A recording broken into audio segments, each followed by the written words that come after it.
এটাই ইসলামের মূল ভিত্তি, এটাই ইসলামের মূল ভিত্তি। এটাই সত্য এবং মিথ্যার মধ্যে পার্থক্য করে দেয়। এটাই আপনাকে সত্যিকারের মুমিন বানায়। এই কারণেই একজন লোকের আযান শুদ্ধ হবে না যতক্ষণ পর্যন্ত দুইটা সাক্ষী না দেয়। কয়টা সাক্ষী? আশহাদু আল্লা ইলাহা ইল্লাল্লাহ, আশহাদু আন্না মুহাম্মাদার রাসূলুল্লাহ। কয় সাক্ষী হলো? এই দুই সাক্ষী না দিয়ে আযান হয়। এই দুই সাক্ষী না দিলে ইকামত হবে না। এই দুই সাক্ষী না দিলে ইমাম সাহেবের খুতবা হবে না। এই দুই সাক্ষী না দিলে কারো ইসলামে প্রবেশ করা হবে না। কয় সাক্ষী হলো? আশহাদু আল্লা ইলাহা ইল্লাল্লাহ ওয়া আশহাদু আন্না মুহাম্মাদার রাসূলুল্লাহ। এখন এটার অর্থটা কি? আল্লাহর নবী মুহাম্মদ সাল্লাল্লাহু আলাইহি ওয়াসাল্লাম যখন নবুয়ত প্রাপ্ত হলেন 3 বছর পর্যন্ত গোপনে দাওয়াত দিলেন। কয় বছর? 3 বছর। এরপরে আল্লাহর নির্দেশ হলো হে নবী, আপনার প্রতি আল্লাহর পক্ষ থেকে যা আদেশ হয়েছে তা প্রকাশ্যে বলুন, গোপনে নয়। এবারে আল্লাহর নবী সাল্লাল্লাহু আলাইহি ওয়াসাল্লাম প্রকাশ্যে দাওয়াত দেওয়ার জন্য একটা কৌশল অবলম্বন করতেছেন। নিয়ম ছিল যে কোনো যুদ্ধ বিগ্রহ শুরু হতো সকালবেলা। দুশমনরা ভোর রাতে এসে অবস্থান নিত, সকালবেলা ঘুমের থেকে উঠলে পরে হামলা করত। ঘুমান্ত লোকের উপরে হামলা করা অপরাধ আপনসুতা করে। এই কারণে তারা রাতের বেলায় হামলা করত। আর অপরদিকে প্রত্যেকটা গোত্রের লোকেরা সকাল বেলা পাহাড়ে উঠতে দেখতো কোনো আক্রমণ আসতেছে। যদি কেউ দেখতো কোনো সেনা দল তাদের সময় আক্রমণ করবে এমন ভাব দেখা যাচ্ছে, সঙ্গে সঙ্গে সে কাপড়টা খুলে মাথার উপরে ঘুরাতো, ইয়া সাবাহা ইয়া সাবাহা, সকালের বিপদ, সকালের বিপদ। এটা বললেই বুঝতো বড় ধরনের আক্রমণ আসতেছে। সবাই যুদ্ধের প্রস্তুতি নিয়ে তৈরি হতো।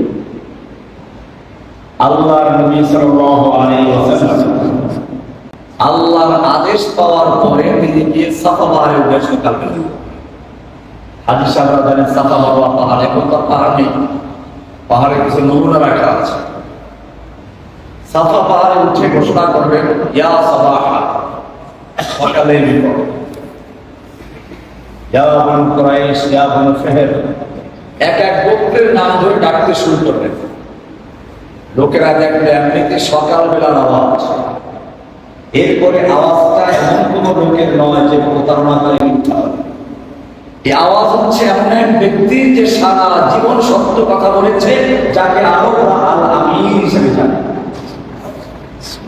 সুতরাং সকলেই হাজির হয়ে গেল। এমনকি যে ব্যক্তি নিজে হাজির হতে পারে না, সে অন্য একজনকে ভাড়া দিয়ে পারে দিয়ে শুরু কি বলে।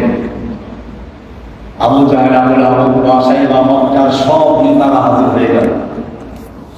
আল্লাহর নবী সাল্লাল্লাহু আলাইহি ওয়াসাল্লাম বললেন, ওহে মক্কার নেতা, আমি যদি আজকে বলি এই পাহাড়ের অপর প্রান্তে বিশাল সেনাদল উপস্থিত রয়েছে, যে কোনো মুহূর্তে হামলা করবে, তোমরা কি আমার কথা বিশ্বাস করবে? মক্কার নেতা বলল, অবশ্যই বিশ্বাস করবো, কারণ মা জাবরানাকা কাযিবান কত্তু, তোমার থেকে মিথ্যা কথা শোনার অভিজ্ঞতা আমরা কখনো অর্জন করি নাই। তার মানে তোমার থেকে কখনো মিথ্যা কথা আমরা শুনি নাই। আল্লাহর নবী সাল্লাল্লাহু আলাইহি ওয়াসাল্লাম এবারে আরেকটা প্রশ্ন করলেন, লাউ কুনতুম কালিমাতান ওয়াহিদাতান, আমি তোমাদেরকে বলি একটা কথা যদি বলো, একটা কথা মেনে নাও, তামলিকুনা বিহাল আরব, গোটা আরব দেশের তোমরা মালিক বনে যাবে, ওয়াতাদিনু লাকুমুল আজম, অনারব বিশ্ব তোমাদের দিন গ্রহণ করবে, তোমাদের অনুসরণ করবে, তোমাদের ধর্ম গ্রহণ করবে। মাত্র একটা কথা। কয়টা কথা? মক্কার নেতারা খুশি না বেজার? খুব খুশি। আর ধৈর্য কুলায় বড় তাড়াতাড়ি সে একটা কথা কি, যে কথা মানলে পরে গোটা আরব বিশ্বের মালিক বলে যাবো আমরা, অনারব বিশ্ব আমাদের ধর্ম গ্রহণ করবে, এমন একটা কথা মানতে আমাদের সমস্যা হচ্ছে। এবারে আল্লাহ রাসূল সাল্লাল্লাহু আলাইহি ওয়াসাল্লাম বললেন, সে ঐতিহাসিক এলান, তাওহীদের ডাক, ইয়া আইয়ুহান নাস কুলু লা ইলাহা ইল্লাল্লাহ তুফলিহুন। ইয়া আইয়ুহান নাস, ও বিশ্ববাসী, ও মানব সকল, বিশ্বের সমস্ত মানুষকে তিনি ডাকেন, কারণ এই দাওয়াত তো কোনো এলাকার জন্য না। ইয়া আইয়ুহান নাস, ও বিশ্ববাসী, কুলু লা ইলাহা ইল্লাল্লাহ, তোমরা সকলেই বলো সেই একটি বাক্য হচ্ছে লা ইলাহা ইল্লাল্লাহ। একটা বাক্যের নাম কি? লা ইলাহা ইল্লাল্লাহ।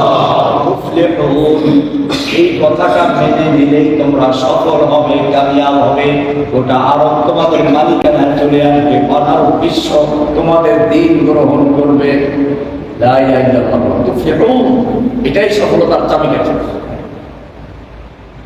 বলতে দেরি নাই, এক মুহূর্ত আগ পর্যন্ত যারা আল আমিন বলে সবাই ভালোবাসে, এক মুহূর্ত আগ পর্যন্ত যারা বিশ্বাসী বলে যা বলতে তাই অঙ্গীকার করেছিল, সঙ্গে সঙ্গে প্রতিবাদের ঝড় উঠল। আবু লাহাব আল্লাহর নবীর দিকে তেড়ে আসলো দোহাত থেকে মারার জন্য। একটা লোক আল্লাহর নবীর পক্ষে আর প্রতিবাদ করার সাহস করল না। নবীর পক্ষে কেউ নেই, এমনকি আল্লাহর নবী সাল্লাল্লাহু আলাইহি ওয়াসাল্লাম কিছু খেজুর আর পানি ব্যবস্থা করেছিলেন মেহমানদারি করার জন্য, ডেকেছে তো মেহমানদারি করতে, এগুলো আবু লাহাব লাথি মেরে ফেলে দিয়ে তসমাস করে আল্লাহর নবী মরক্ষুণ্ণ হয়ে ঘরে চলে গেলেন, কেউ তার পক্ষে থাকলো না। একজন আছে, আয়াত নাযিল করে আল্লাহর নবীকে সান্ত্বনা দিলেন, তাব্বাত ইয়াদা আবি লাহাবিন ওয়া তাব্বা মা আগনা আনহু মালুহু ওয়া মা কাসাব সায়াসলা নারান যাতা লাহাব ওয়া ইমরাআতুহু হাম্মালাতাল হাতাব ফি জিদিহা হাবলুম মিন মাসাদ। তাফসীর আপনারা আপনাদের হুজুর থেকে শুনে নেবেন। আল্লাহ তাআলা সান্ত্বনা দিলেন, ইয়াদা মানে দুই হাত, আবু লাহাবের দুই হাত ধ্বংস করে কি জন্য, যে দুই হাত উচ্চ করে আল্লাহ নবীকে মারতে গিয়েছিল। কি ছিল এই একটা বাক্যের ভিতরে, যে বাক্য এক মুহূর্তে আগে যে লোকটা ছিল সবচেয়ে প্রিয়, এক মুহূর্তের মধ্যে সে লোকটা হয়ে গেল সবচেয়ে বড় দুশমন। কি অর্থ ছিল ভিতরে? এই কালেমা তো আমরাও করি, সবাই, আমাদের কেউ শত্রু হয় না। এই কালেমার মধ্যে আছে লা ইলাহা ইল্লাল্লাহ। কয়টা অংশ? খুব ভালো করে শুনবেন। লা ইলাহা মানে লা মানে নেই, লা মানে কি? ইলাহা মানে কোনো মাবুদ, আব্দুল থেকে যার আনুগত্য করা হয়, ইবাদত করা হয়, পূজা করা হয়, উপাসনা করা হয়। লা ইলাহা, কোনো ইলাহ নেই, আগে নেই। এরপরে বলা হচ্ছে ইল্লা, তবে আছে আল্লাহ। ইল্লা আল্লাহ, ইল্লা কি? এখানে খেয়াল রাখবেন, আমাদের সবাই বলে আল্লাহ তো আছে, ইল্লাও আছে। আরে বাবা, ইল্লাই তো আল্লাহ। লা ইলাহা ইল্লাল্লাহ, ইল্লা আল্লাহ, কোনো ইলাহ নাই, ইল্লা আছে। ইল্লাটা কি? আল্লাহ। আপনি আবার আর একটা ইল্লা বলেন, এখানে কি আছে? লা ইলাহাটার উদাহরণ দেই। আপনি যখন পুরাতন কোনো বিল্ডিং এ রং করবেন, আগে পুরাতন রংটাকে ঘষে মেজে ধুয়ে মুছে পরিষ্কার করবেন, ঠিক কিনা? নাকি পুরাতন রঙের উপর রং করবেন? একটা ক্ষেতে যদি বীজ লাগাতে হয়, চারা রোপণ করতে আগে ক্ষেতটা পরিষ্কার পরিচ্ছন্ন করতে হয়, এরপর নতুন চারা লাগাতে হয়। লা ইলাহা হচ্ছে প্রথমে মনের থেকে যত গায়রুল্লাহ, আল্লাহ ছাড়া যা কিছু আছে সব কিছু ধুয়ে মুছে পরিষ্কার করে সম্পূর্ণ খালি। এরপরে নতুন রং করলেন ইল্লাল্লাহ, আল্লাহকে বুঝি। তার মানে হচ্ছে আমার অন্তর, আমার বিশ্বাস, আমার অন্তর আল্লাহ ছাড়া আর কারো স্থান নাই।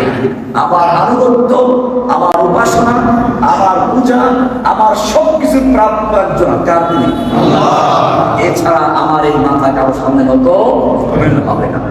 আমি ব্যক্তি জীবনে, পারিবারিক জীবনে, সামাজিক জীবনে, রাষ্ট্রীয় জীবনে যার হুকুম মানব তিনি হচ্ছেন কে? এছাড়া আর কোনো ইলাহ নেই। এটার নাম লা ইলাহা ইল্লাল্লাহ। দুইটা অংশ পরিষ্কার হয়ে গেল। প্রথমটা না, পরেরটা আ। লা ইলাহা, কোন ইলাহ নাই। ইল্লাহ, হ্যাঁ আছে, আল্লাহ। কে আছেন? আল্লাহ। এইটার নাম তাওহীদ। এটার নাম কি? তাওহীদ। অর্থাৎ আমার জীবনে যা কিছু সব করবো এক জোড়া নির্দেশে তিনি কে? আল্লাহ। আমি ইবাদত করবো কার জন্য? আমি আমার স্ত্রীকে ভালোবাসবো কার জন্য? সন্তানকে ভালোবাসবো কার জন্য? আমার জীবন কার জন্য? আমার মরণ কার জন্য? কুল ইন্না সালাতি ওয়া নুসুকি ওয়া মাহইয়ায়া ওয়া মামাতি লিল্লাহি রাব্বিল আলামিন। হে মুসলিম, তুমি বলো আমার জীবন, আমার মরণ, আমার সালাত, আমার কুরবানি, আমার ত্যাগ সব কিছু একজন তিনি কে? আল্লাহ। ওয়াল আউয়াল ওয়াল আখির ওয়াল যাহির ওয়াল বাতিন। তিনি আল্লাহ, তিনি শেষ, তিনি প্রকাশ্য, তিনি গোপন, আমার সব কিছু তিনি একমাত্র আল্লাহ। এটা যদি আপনার ঠিক থাকে আপনি মুমিন। ঠিক নাই, আপনি যত নামাজ পড়েন, রোজা রাখেন, হজ করেন, যাকাত দেন, তাসবিহ তাহলিল যত করেন, সব জিরো, কোনো মূল্য নাই। উদাহরণস্বরূপ আপনার শূন্য লেখেন, একটা শূন্য, কত মূল্য আছে? 2 শূন্য কোনো মূল্য আছে? এখান থেকে শূন্য লিখতে লিখতে আপনার ভাষা পর্যন্ত লেখেন, কোনো মূল্য আছে? হ্যাঁ, এবারে একটা এক লেখেন, এখন একটা শূন্য, কত হলো? শূন্যের মূল্য কত রাখুন? আর এক শূন্য, আর এক শূন্য, আর এক শূন্য, আর এক শূন্য। এখন শূন্য যত বাড়বে একের মূল্য তত বাড়বে। শূন্য যত বাড়বে, ঠিক এরকম আপনার যদি লা ইলাহা ইল্লাল্লাহ বিশ্বাস ঠিক থাকে, এরপরে আপনি তাসবিহ তাহলিল সালাত সিয়াম হজ যাকাত ইবাদত নফল যা করবেন সব কিছু একের মূল্য বাড়বে, ইমানের মূল্য বাড়বে, তাওহীদের মূল্য বাড়বে। এটাই হচ্ছে তাওহীদ। এটা যদি থাকে, আপনার যদি অন্যান্য গুনাহ থাকে, তওবা করার সুযোগ পান না, মরে গেছেন, হতে পারে আল্লাহ মাফ করবে। কি করতে পারে? কোরআনে স্পষ্ট আছে, ইন্নাল্লাহা লা ইয়াগফিরু আন ইউশরাকা বিহি ওয়া ইয়াগফিরু মা দুনা যালিকা লিমান ইয়াশা। আল্লাহ তাআলা ক্ষমা করেন না, আল্লাহ তাআলা ক্ষমা করেন না আন ইউশরাকা বিহি, যদি তার সঙ্গে কেউ শিরিক করে, শিরিক অবস্থায় পড়ে যায়, আল্লাহ তাকে নিজ গুণে ক্ষমা করে জান্নাত দিবেন না, হবে না। ওয়া ইয়াগফিরু মা দুনা যালিকা লিমান ইয়াশা। এছাড়া শিরিক যদি না থাকে, তাওহীদ থাকে, এরপরে যত গুনাহ থাকুক আল্লাহ তাআলা যার বেলায় চাবেন না, ইচ্ছা করলে ক্ষমা করে দিতেও ইয়াগফিরু মা দুনা যালিকা লিমান ইয়াশা। তাওহীদের বিপরীত শিরক। তাওহীদের বিপরীত কি? শিরক। শিরক যদি থাকে তাহলে আল্লাহ ক্ষমা করবেন না। পরিষ্কার বলা আছে, ইন্নাহু মান ইউশরিক বিল্লাহি ফাকাদ হারামাল্লাহু আলাইহিল জান্নাহ। যে ব্যক্তি আল্লাহর সঙ্গে শিরিক করবে, আল্লাহ তাআলা তার জন্য জান্নাতকে হারাম করে দিয়েছেন। কি করে দিয়েছেন? জান্নাত তার জন্য কি? আপনি বলবেন জান্নাত হারাম হলো, জাহান্নামে যাব না, মাঝখানে আরাফে থাকবে গিয়া নোমাজ দেন। আল্লাহ বলছে না না, ওয়াহুন্না, আর ঠিকানা জাহান্নাম। আর ঠিকানা কি?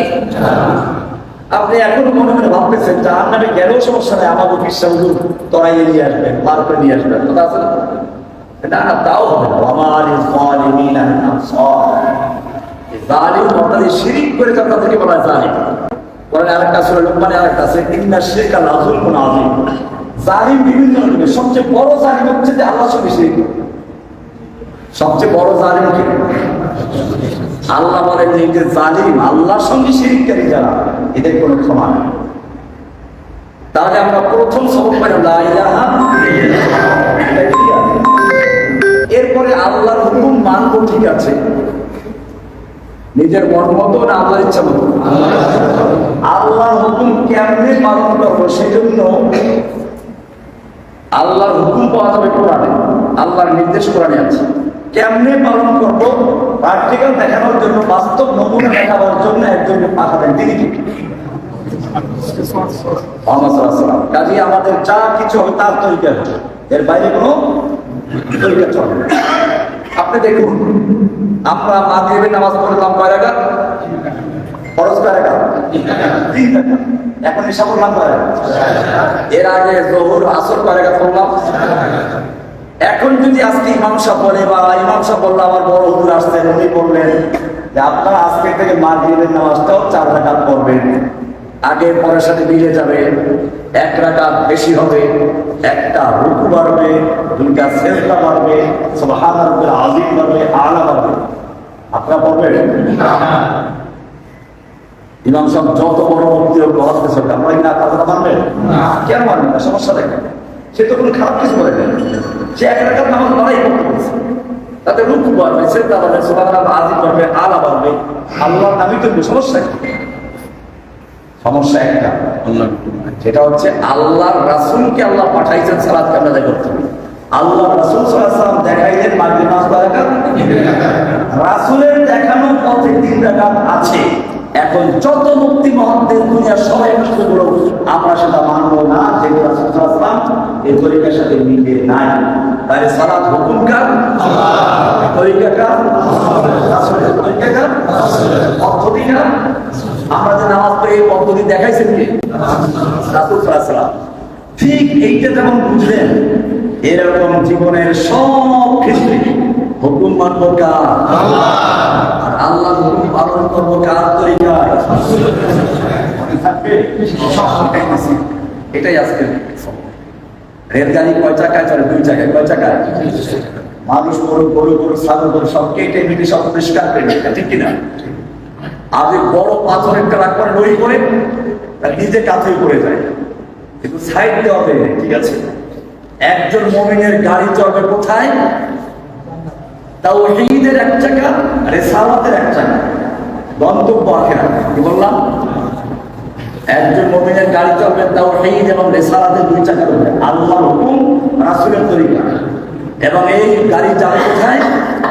জান্নাত পর্যন্ত, ঠিক আছে? এর সামনে যদি উল্টা পাল্টা কোনো ব্যক্তি বলে, সে আলেম হোক, মুফতি হোক, যাই হোক, সব কি হয়ে যাবে? বাতিল। মনে থাকবে? আল্লাহ সুবহানাহু ওয়া তাআলা আমাদের সকলকে বিষয়গুলোকে আমল করার এবং বুঝার